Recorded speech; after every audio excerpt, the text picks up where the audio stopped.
I'ma do it anyway.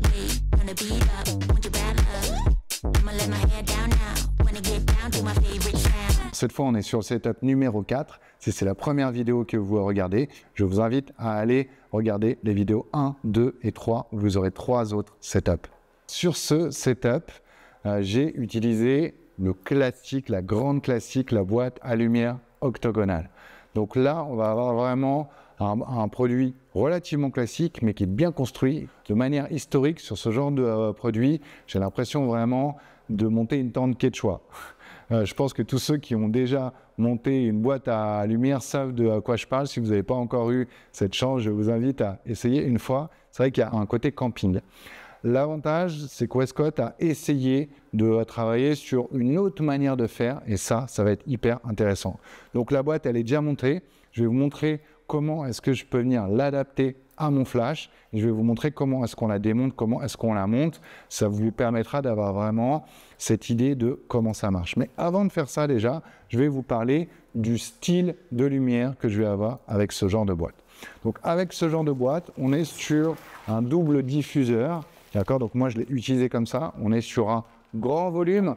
Donc on va avoir cette lumière qui va être beaucoup plus douce. D'accord. Et en plus de ça, je vais avoir une double diffusion. Donc ça, c'est la première diffusion. Et encore en dessous, je vais en avoir une deuxième. Et puis, on a un côté argenté sur l'intérieur pour maximiser la puissance de la lumière à l'intérieur.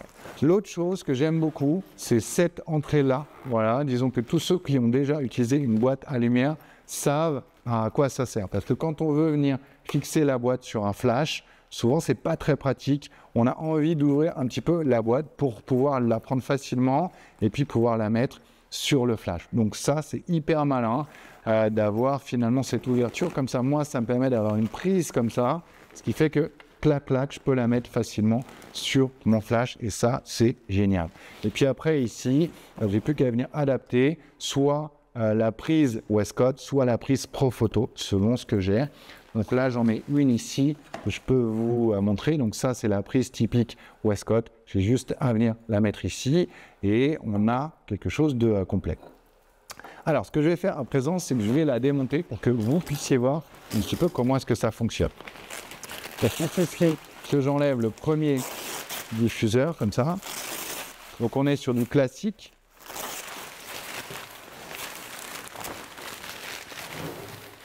Voilà, donc on est sur du classique avec du scratch.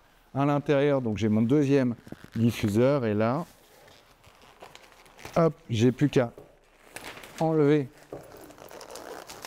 les pressions. Donc ça se fait vraiment sans effort. On sent que c'est du matériel de qualité. Là où on vient sur une vraie innovation, en termes d'utilisation, c'est qu'on n'a plus d'étringles qui vont venir s'enlever et se mettre. Ça, c'est pire que tout parce que on sait qu'à la boîte, on risque d'avoir une tringle qui se tord, on risque de perdre une tringle, il y en a une qui sort. Enfin bref, j'ai vraiment l'impression de partir en camping. Avec Westcott, on a un système comme ça où il suffit que je vienne tirer ici, voilà, et la boîte, elle se referme. Donc je pense que vous avez rarement vu quelque chose d'aussi rapide. Vous voyez, en quelques instants, ça y est, ma boîte, elle est repliée. Et au niveau du montage, ça va aussi vite.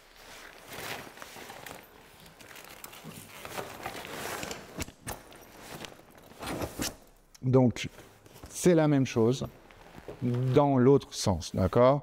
Donc vraiment, ça c'est hyper agréable au niveau du rangement de la boîte parce qu'on va avoir quelque chose d'hyper facile à faire.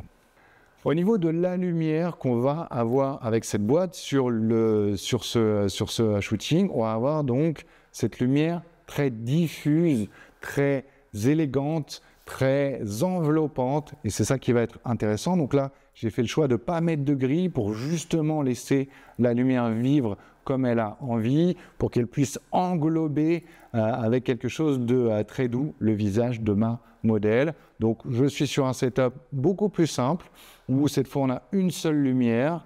Je vous en parlais dans une précédente vidéo. N'hésitez pas à jouer d'abord avec une lumière, surtout si vous débutez. éloignez-la, ramenez-la, mettez-la plus sur l'angle devant. Vraiment, c'est ça qui va faire toute la différence.